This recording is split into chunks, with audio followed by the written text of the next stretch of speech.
case you've been around us at any time at all, you've heard us use the word family. And that's what Glide's really been for us. It's been family, because since we've really been a family, Glide's been a part of it. And they were there when we got engaged. The day I asked to pop the question, they were a part of it. They were holding posters up behind her, and they were yelling and screaming. They were making posters the night before with me, writing on the football. All the aspects of that they were a part of. Then just a few months later, they were at the wedding. They were there and hugging us as we were going through the line, and just being a part of that. And then for the last 6 years, they've just been a part of our life.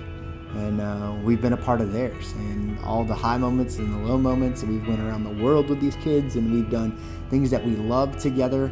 And they've been just like our kids for the last 6 years.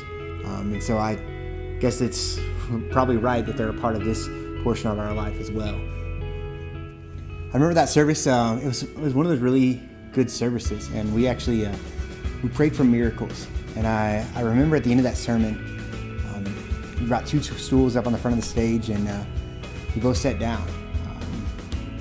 And with tears filling our eyes, we began to let the kids know what exactly was going on in our life. I remember at the end of that going, if you believe God can show up, I want you to come pray with us. And every person in the room came down. People that have been there for years, and people that were just there for the first time. On that night, they were there, and they all put their hands on us, and man, all of them came with just waterworks flowing. And it was really touching to us as well to see all these tears being shed over us, because I know how many times we've cried over them and worried about them, and that's where they were at, as all these tears were flowing as they began to pray. And we were asking God to show up the next day inside of a doctor's appointment, because we knew that we weren't pregnant that month. It wasn't possible. And so we were asking God that we be pregnant the next day when we went to a doctor's appointment that we had about an infertility. And it was one of those crazy prayers, but that's what we believe our God can do, is some crazy things. I remember going to the doctor's appointment with kind of a peace. And it was kind of like a weird thing of going like, how is this all going to work out tomorrow? Like, this is going to be the coolest story. You may have had peace. I didn't. My blood pressure was like through the roof. The nurse asked me if I was nervous. So they got my test results actually in while we were sitting there. They hadn't come in until we were actually in the appointment.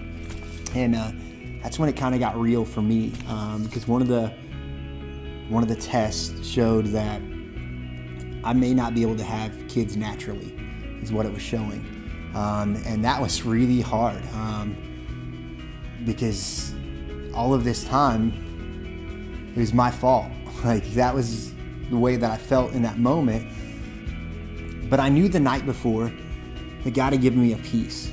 And it was even in that peace that I talked with Mandey about the fact that God said that I only need to do the fast for 1 more week. And it was the weirdest thing, because God said you're supposed to fast until you still see a tangible move of God's presence. And that's what I said from the very beginning. But the first night that I started fasting, that's what I told her. She asked, how long are you going to do this? But I knew that God said that I could be done after next Wednesday. And so in my head, I just built up this next Wednesday like, holy smokes, God's about to just show up. Shekinah glory clouds are going to fill the room. People are going to be slain in the spirit all over the place. Like, Jesus is going to be there. Like, that's what I thought.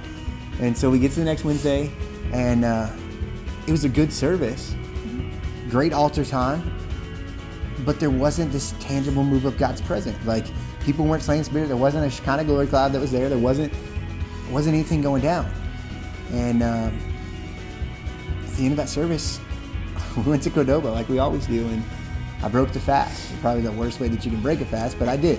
And I could have swore that I knew God's voice was in this, and He told me this is why. And then I'm like, maybe I was just letting the flesh get a hold of me, and that's why I stopped fasting. And so I kept questioning and doubting exactly what was going on.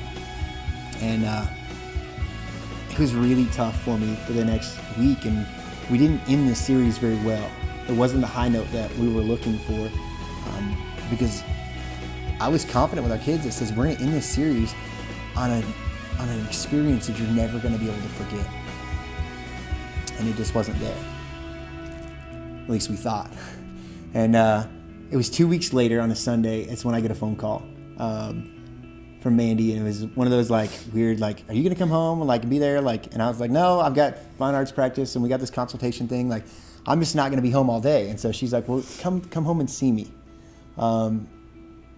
before I go up to church. And I was like, well, okay, but I'm like, maybe she's a little needy right now because like we haven't like, because I've been upset, like she's been upset because I haven't had energy and I've been like disconnected for all this time. So I'm like, okay, I'm gonna do that.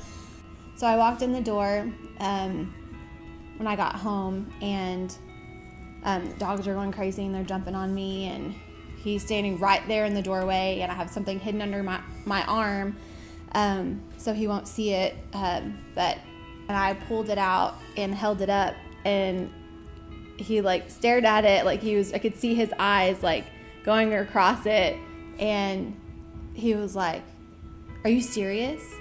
I was like, "Yeah." "Are you serious?" He just kept saying, "Are you serious?" "No way. No way." Earlier that day, I had embroidered a onesie that said, "Baby P, boy or girl, guess we'll see."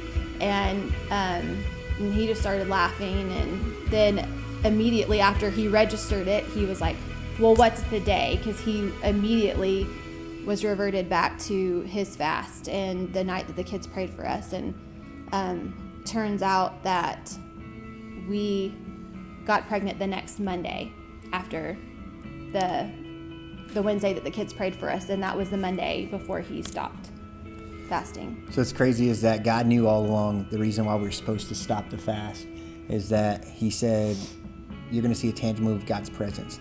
And when that happens, then you're going to be released from it. We're holding a piece of paper that says, this isn't supposed to happen. And now we're holding this test that says this did happen. God has it figured out all along. And that's what I saw throughout this process is that, man, I kept questioning the date and I kept questioning the time and like going, when is this going to happen? And how is this all going to work out? But God knew what he was doing. And I'm telling you, God knows what he's doing inside of your situation. Don't be discouraged. Don't lose heart, because your impossible situation may just be the next greatest testimony that you have to share with somebody that can provide hope, can give them a chance at whatever the world is saying can't happen. We are a dangerous church, a church that's ready to see the power of God revealed and removed and just move throughout this country and this city and this church. But we have to be willing to pray dangerous prayers and get out of our comfort zone and trust God that he hears us and that he's able to do it. Don't live comfortably. Live dangerous.